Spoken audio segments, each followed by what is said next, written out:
Assalamualaikum warahmatullahi wabarakatuh. Innal hamdalillahi nahmaduhu wa nasta'inuhu wa nastaghfiruh wa na'udzu billahi min syururi anfusina wa min sayyiati a'malina. May yahdihillahu fala mudilla lahu wa may yudlil fala hadiyalah. Asyhadu an la ilaha illallah wahdahu la syarika lahu wa asyhadu anna Muhammadan abduhu wa rasuluh. Rabbi shrah li sadri wa yassir li amri wahlul 'uqdatam min lisani yafqahu qawli. Amma ba'du. Hadirin hadirat jamaah kaum muslimin wal muslimat yang dirahmati oleh Allah Subhanahu wa taala. Kali ini kita akan membahas kitab Bulughul Maram hadis nomor 102 dari yang diriwayatkan dari sahabat Abu Hurairah radhiyallahu an.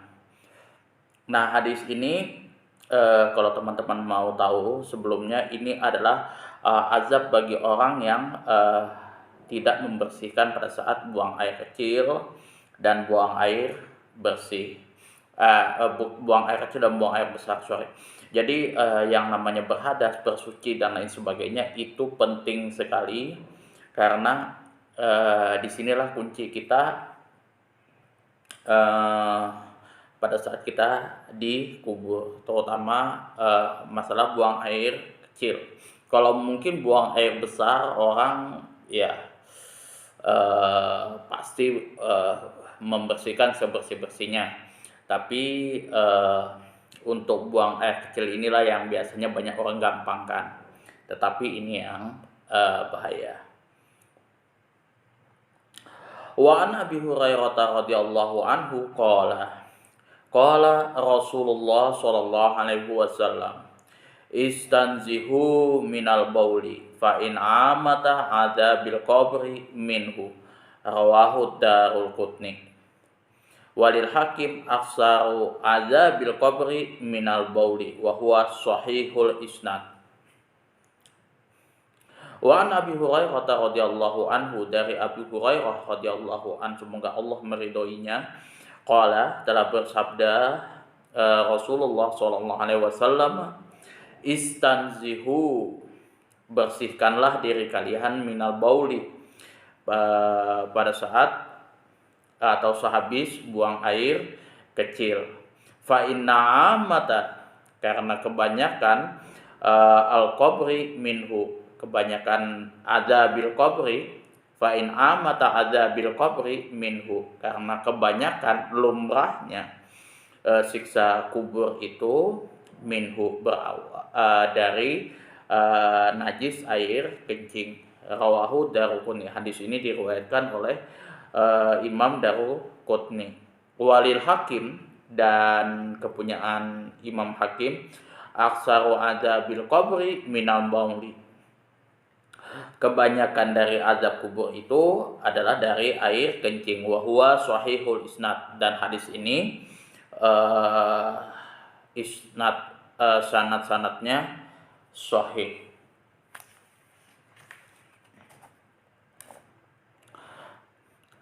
Nah, hadis ini sanadnya berpredikat sahih.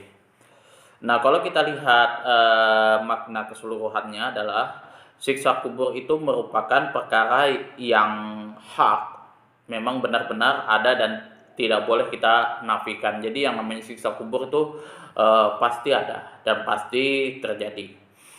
Hal ini adalah perkara yang wajib diimani secara gaib. Jadi kita belum pernah merasakan, belum pernah melihat apa yang dirasakan oleh orang lain, tapi kita harus percaya. Itu kita harus hati-hati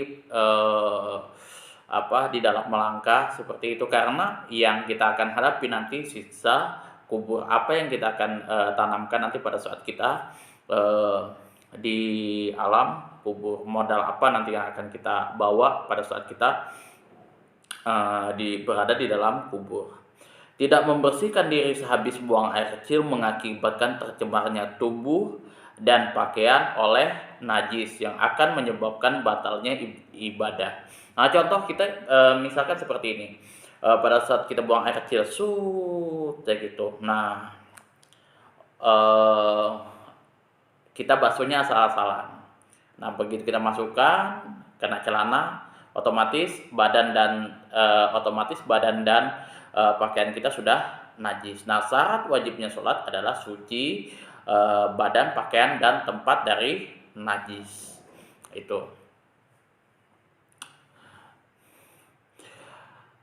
Karena itulah perbuatan kencing tanpa dicebok sesudahnya termasuk adalah salah satu dosa yang cukup besar. Itu. Dosa yang cukup besar ini maksudnya yaitu tadi karena dia berhubungan dengan masalah yang lain, yaitu sholat. Apabila kita tidak memperhatikan cebok ini tadi pada saat kita buang air kecil, maka menyebabkan sholat kita tidak sah nantinya karena ada najis yang kita bawa.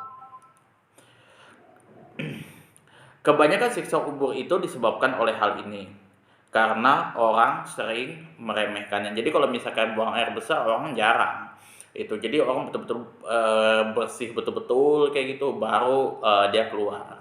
Tapi kalau buang air kecil rata-rata orang sering ngeremehkan. Karena ya kalau nggak dicium benar-benar nggak bakal dicium. Tapi kalau buang air besar kan kalau dia nggak bersih orang pasti cium. Kalau cebok benar-benar nggak kayak gitu. Tapi kalau misalkan air kecil enggak.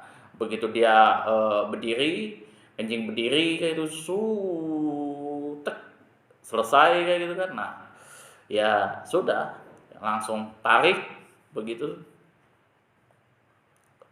kelar. Nah, itu yang bahaya. Nah, pada saat kita langsung tarik kelar wudhu, nah itu kita nggak tahu pakaian kita, tubuh kita itu bakalan kececer apa enggak. Nah, itu kebanyakan Nabi SAW adalah orang yang amat penyayang dan belas kasih kepada kita. Maka beliau menasihati kita dan memperingatkan kita akibat yang mengerikan itu. Jadi karena Rasulullah itu tahu akibat yang fatal yang akan dihadapi umatnya kelak nanti seperti apa, makanya Rasulullah mengingatkan umatnya untuk jangan meremehkan hal-hal kecil, terutama buang air kecil. Analisis lafadznya adalah istanzihu, artinya bersihkanlah diri kalian dengan bercebok sesudah buang air kecil.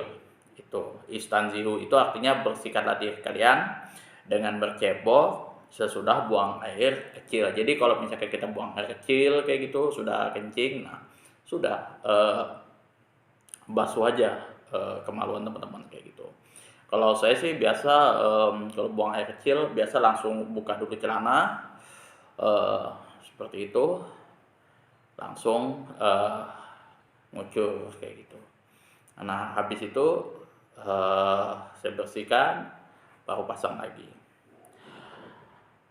Ammatul adabil qabri, sebagian besar siksa kubur atau kebanyakan siksa kubur itu. Minhu karena tidak cebok sesudah buang air besar, atau minhu ini dari kita melakukan hal-hal tersebut. Fikih hadisnya adalah yang pertama, satu, mengukuhkan keberadaan siksa kubur itu dan pemberitaan bahwa kebanyakan siksa kubur itu disebabkan oleh tidak cebok sesudah buang air kecil. Nah, itu salah satunya. Kemudian siksaan ini disegerakan di dalam kubur alam barzah ialah bagi orang yang tidak cebok sesudah buang air kecil. Yang ketiga, air kecing itu najis. Dan yang keempat, wajib menghilangkan najis. Jadi pernah pada waktu itu di dalam hadis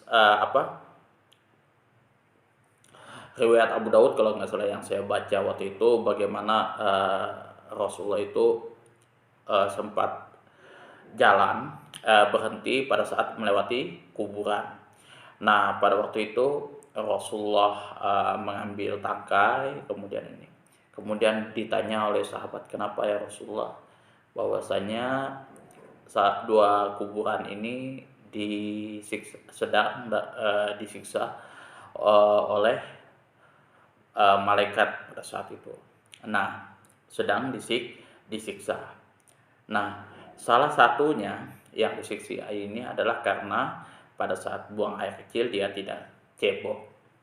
Nah, itu bahayanya kalau kita tidak cebok pada saat kita buang air kecil. Dan rata-rata yang saya amati yang banyak digampangkan orang itu adalah buang air kecil. Makanya hal-hal yang seperti itu jangan sampai diremehkan. Nah, kemudian di sini wahwa sahihul isnad, sanadnya berpredikat sahih. Sanadnya berpredikat sahih, otomatis bukan berarti hadis ini hadis sahih. Itu karena sanad sahih, tapi ini tidak bertentangan enggak dengan hadis yang lain. Itu hadis yang lebih sahih. Yang kedua, ilatul hadisnya itu dikoreksi. Nah, biasanya kalau sudah ilatul hadisnya itu biasa orang ahli fikih yang tahu. Jadi keseluruhan dari